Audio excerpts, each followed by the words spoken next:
نحمده ونصلي على رسوله الكريم أما بعد فأعوذ بالله من الشيطان الرجيم بسم الله الرحمن الرحيم الحمد لله على كل نعمتك الحمد لله على كل رحمتك الحمد لله على كل فضلك الحمد لله على كل كرمك الحمد لله على كل شيء الحمد لله على كل حال الحمد لله رب العالمين الرحمن الرحيم مالك يوم الدين إياك نعبد يا ربي وإياك نستعين يا أرحم الراحمين.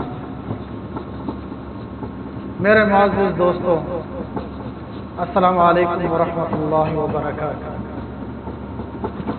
الحمدللہ صد الحمدللہ کہ رب العالمین نے ہمیں انسان پیدا فرمایا اور پھر جناب محمد رسول اللہ صلی اللہ علیہ وآلہ وسلم کی امت میں پیدا فرمایا. دوستو، محمد صلی اللہ علیہ وآلہ وسلم کی امت میں پیدا فرمانے کے لیے ہم نے نہ تو اللہ تعالیٰ سے منتیں سماجتیں کی، نہ ہی کوئی ذریعہ زاری کی، نہ ہی کوئی سوال کیا، بلکہ یہ اللہ تعالیٰ کا احسان کریم ہے کہ اللہ تعالیٰ نے ہمیں محمد صلی اللہ علیہ وآلہ وسلم کی امت میں پیدا فرما دیا. جبکہ کہتے ہیں کہ 1,24,000 کم و بیش انبیاء علیہ السلام نے حضور صلی اللہ علیہ وآلہ وسلم کی امت میں پیدا ہونے کے لیے رب العالمین سے دعائیں مانگی تھی، درخواستیں کی تھی، لیکن قبول نہ ہوئی. جبکہ ہمیں الحمدللہ بغیر کسی درخواست کے، بغیر کسی دعا کے محمد صلی اللہ علیہ وآلہ وسلم کی امت میں پیدا فرمایا. دوستو، جیسا کہ آپ جانتے ہیں کہ حضرت محمد صلی اللہ علیہ وآلہ وسلم بھی خاص تھے، خاصوں میں خاص تھے.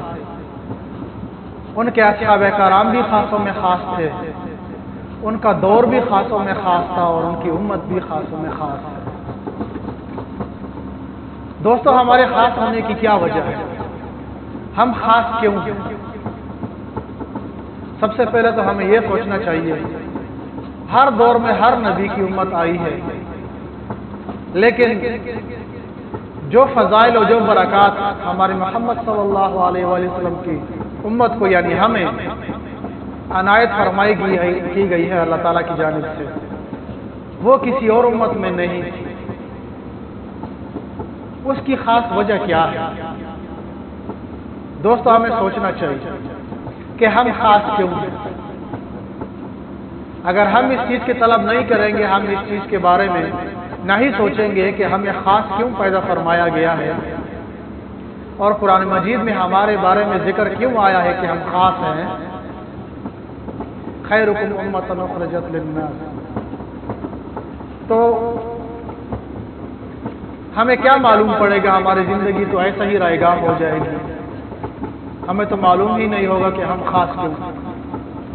تو دوستو، آئیے آج ہم سمجھتے ہیں اس بات کو کہ ہم خاص کیوں ہیں. دوستو، ہم خاص اس لیے ہیں کہ ہمارے ذمے نبیوں والا کام لگایا گیا ہے. ہمارے فریضوں میں سے ایک فریضہ یہ بھی ہے کہ ہم امر بالمعروف و نہی عن المنکر کرتے رہیں گے، لوگوں کو نیکی کی طرف بلائیں گے اور برائی سے روکیں گے. جہاں پر ہمیں اپنی آپ کی فکر ہونی چاہیے، وہاں اتنی ہی فکر ہم باقی مسلمان بھائیوں کی بھی کریں کہ وہ کیسے جنت میں جانے والے بن جائیں، کیسے اللہ تعالیٰ کے عذاب سے بچ جائیں، کیسے رب العالمین کی ناراضگی سے بچ جائیں اور کیسے ان کو رب العالمین کی رضا اور عافیت موصول ہو جائے. دوستو، یہی فکر ہمیں خاص بناتی ہے. ابھی ہم دیکھیں، اپنے آپ کے اندر دیکھیں کہ اگر ہم میں سے کسی کو اس چیز کی فکر ہے تو سمجھ جائیے کہ وہ پھر امت محمدیہ کے خاص ہے. نہیں تو امت میں بہت سارے لوگوں کا شمار ہوتا ہے، لیکن امت ان کو کہا جاتا ہے، نبی کی امت ان کو کہا جاتا ہے جو اپنے نبی کے طریقوں کے مطابق، ان کے سنت کے مطابق عمل کریں. آج ہمارے ذہن میں شیطان نے کچھ عجیب سی باتیں بٹھائی ہیں کہ ہمیں اللہ تعالیٰ بخش دے گا بغیر حساب کتاب کے ہم جنت میں چلے جائیں گے. نہیں دوستو، ایسا نہیں ہے. ہمیں نیک عمل کرنے ہوں گے، ہمیں اچھائیاں کرنی ہوں گی، ہمیں اللہ تعالیٰ کے احکامات پر عمل کرنا ہوگا، ہمیں 24 گھنٹے کی زندگی اپنے سنت کے طریقے کے مطابق گزارنی ہوگی، تبھی جا کر ہم امت محمدیہ میں شمار ہوں گے. اگر ہم ایسا نہیں کریں گے تو خدا نہ خواستہ کہیں ایسا نہ ہو کہ قیامت والے دن ہم اٹھ کھڑے ہوں اور ہمیں کہا جائے کہ ہمارا شمار تو امت محمدیہ میں نہیں بلکہ بنی اسرائیلوں میں شمار ہوتا ہے، ہمارا کسی اور نبی کی امت میں ہمارا شمار ہو رہا ہے. دوستو، وہ کوئی اور وجہ نہیں ہوگی، ہمارے اعمال جس نبی کے طریقے کے مطابق ہوں گے ہمارا شمار بھی اسی امت میں ہوگا. اگر کوئی بنی اسرائیل کی طریقوں پر عمل کر رہا ہے، اس کے عادات و خواصات اس کے اندر موجود ہیں، تو قیامت والے دن اپنے اعمال کی وجہ سے وہ پہچانا جائے گا اور اس کا شمار اسی امت میں ہوگا.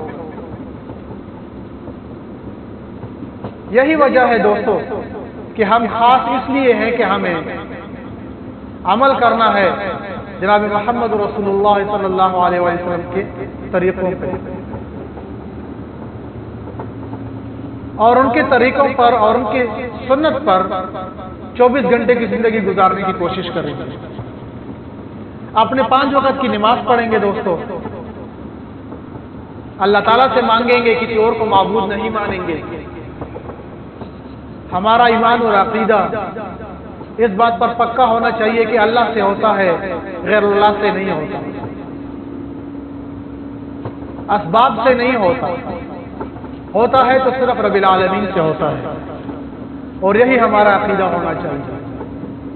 اور اس کے ساتھ ساتھ ہمارے ذمے پہ جو کام ہے امر بالمعروف و نہی عن المنکر، جو نبیوں والا کام ہے جس کے لیے ہم خاص ہیں، وہ بھی ہم کرتے رہیں گے. ہم لوگوں کو نیکی کی طرف بلائیں گے اور برائی سے روکیں گے، یہی ہمارا خاص کام ہے. ہم کوشش کریں گے، ہم جس حال میں بھی ہوں، ہم لوگوں کو نیکی کی طرف بلائیں گے، دعوت دیں گے نیکی، اور خود بھی اس کے اوپر عمل کرنے کی کوشش کریں گے. کسی کو نچلے نظر سے نہیں دیکھیں گے، ان کو ہمیشہ اپنے سے معتبر اور عزت والا سمجھیں گے. کسی کے ایمان پر ہم حملہ نہیں کریں گے، کسی کو ٹھیس نہیں پہنچائیں گے. اپنے ہاتھ زبان کی ایذا سے ہم کوشش کریں گے کہ ہم اپنے دوسرے مسلمان بھائیوں کو محفوظ رکھیں. ہم ایسا کریں گے تو ہمارا شمار امت محمدیہ میں ہوگا.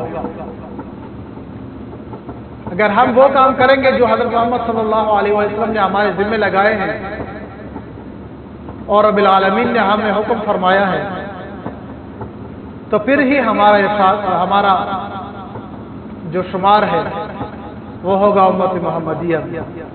اور پھر ہم یہ کہہ سکیں گے کہ ہاں ہم جنت میں جائیں گے، ہم بخشے جائیں گے. دوستو، جب ہم کلمہ پڑھ لیتے ہیں تو اس میں تو کوئی شک نہیں ہے، جس نے بھی کلمہ پڑھا ہے کہ لا الہ الا اللہ محمد رسول اللہ، وہ ضرور جنت میں جائے گا.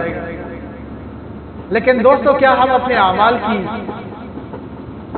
برے اعمال کی جو سزا ہے وہ کاٹ سکتے ہیں؟ کاٹ لیں گے ہم؟ دوزخ کی وہ تپش، دوزخ کی وہ آگ ہم برداشت کر لیں گے دوستو؟ یقیناً ہم سے نہیں ہو پائے گا. جب ہم سے نہیں ہو پائے گا تو ہمیں یہ بات اچھی سے سمجھ لینی چاہیے کہ پھر ہمیں دنیا میں محمد صلی اللہ علیہ وسلم کی سنت کے مطابق چلنا چاہیے، ان کے طریقوں کے مطابق چلنا چاہیے. ہمارا ہر ایک عمل جناب محمد رسول اللہ صلی اللہ علیہ وسلم کے طریقے کے مطابق ہونا چاہیے، پھر جا کر ہم کامیاب ہوں گے.